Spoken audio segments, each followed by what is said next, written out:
다해서 진행을 한번 해보도록 하겠습니다.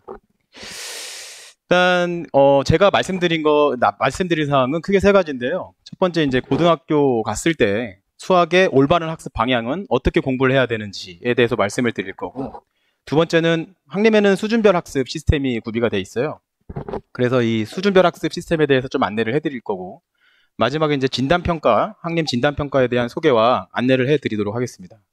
그 첫 번째를 보시면, 자, 중학교 수학에서 고등학교 수학으로 넘어갈 때 점수가 되게 많이 하락해요. 이유가 뭘까요? 사춘기? 그건 구제가 안 되고요. 제일 중요한 거는 시간 부족이에요. 중학교에서 중학교 때는 사실 수학의 기량 차이가 그게 크게 보이지 않아요. 누가 잘하는지 못하는지. 그게 왜 그러냐면 특수한 몇몇 학교를 제외하고는 문제가 그렇게 어렵지 않죠. 그리고 계산상의 복잡한 것도 요구하지 않습니다. 근데 고등학교 가서 이제 우리 아이들이 어떻습니까? 100점, 중학교 때 한두 개 틀렸던 우리 아이가 충격적인 점수를 받아오죠. 그 이유는 가장 중요한 건 개념 정립이 제대로 안 돼 있어서 그래요. 그러니까 그 개념 정립이라고 되게 많이 말을 하잖아요. 개념이 중요하다, 개념 이해가 중요하다. 그 개념의 정립이라는 게 뭐냐면, 예를 들어서 아이들이 뭐 이제 수원을 좀 여러 번 했어요. 삼각함수라는 단어를 설명을 하는데, 삼각함수가 뭐야라고 전 질문을 하거든요. 그때 대답할 수 있는 아이들이 아예 없어요. 문제는 너무 잘 풀어요. 외우고 있는 거예요, 지금. 그러니까 주어진 조건들을 이용해서 어떻게 내가 이걸 해결하고 해석하느냐라는 개념 정립이 필요한데, 삼각함수의 정의는 원 위에서 한 점으로 정의되는 함수예요.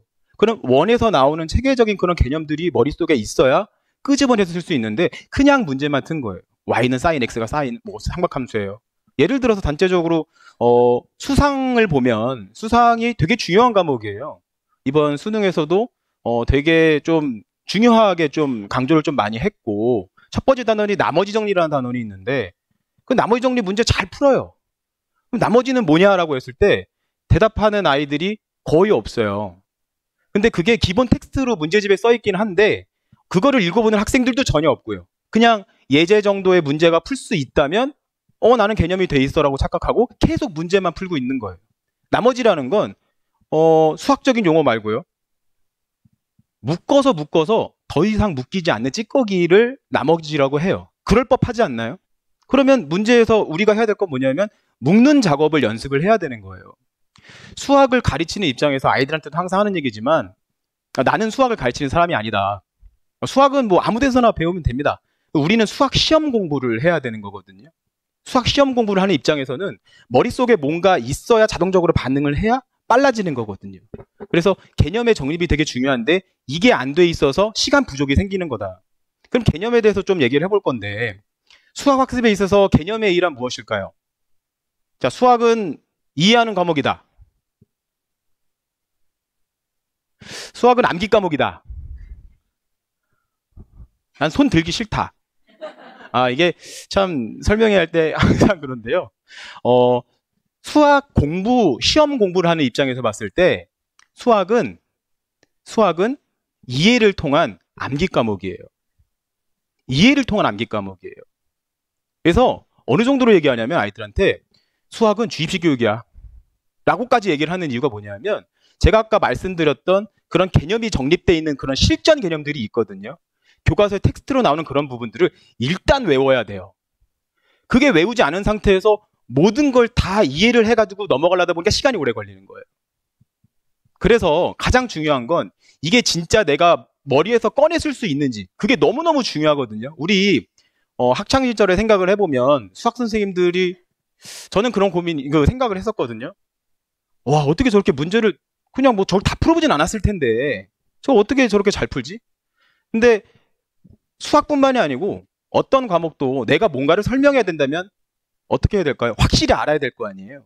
그러니까 수학도 개념 공부라는 게 사실 기본서를 막 풀고 문제를 푸는 게 아니고요. 백지에다가 써볼 수 있어야 돼요. 내가 삼각함수에 대해서 오늘 강의를 할 거야.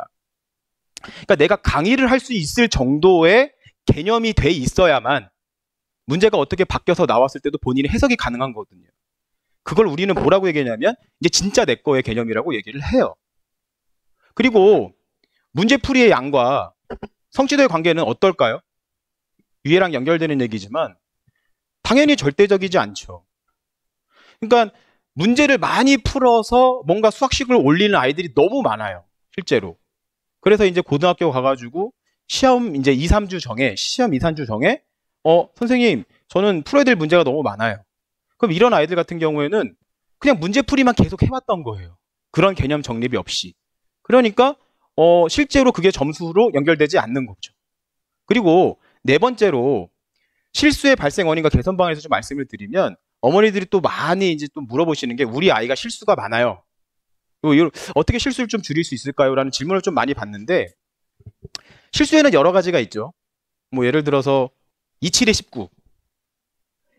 내가 수학을 이제 풀었어. 3번이 나왔어. 근데 3이라는 답이 5번에 있어. 근데 3이 나왔으니까 3번을 찍는단 말이에요. 이런 거는 사실 그날 그분이 접신한 거 외에는 사실 생체 리듬이 가장 큰 이유예요. 선생님 저 이거 이렇게 실수했어요 라고 하는 애들한테 제가 첫 번째 물어보죠. 몇 시에 잤어? 밤샜어요. 새벽 5시까지 했어요. 이런단 말이에요. 그러니까 이제 생체 리듬인 이유일 경우가 굉장히 크고요. 그 외적으로는 아이들이 이제 문제를 풀다가 이 속도가 안 맞는 아이들이 있어요. 이 계산 과정이 이제 고등 과정은 좀 길잖아요.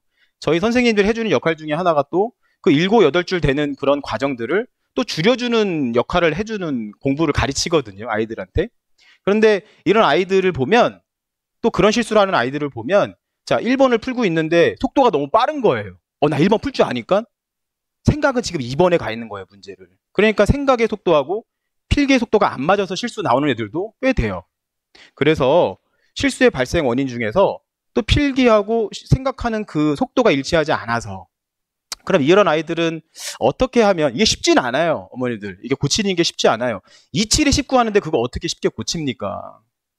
그런 거를 제외하고는 일단 저렇게 필기와 생각의 속도가 차이가 나는 아이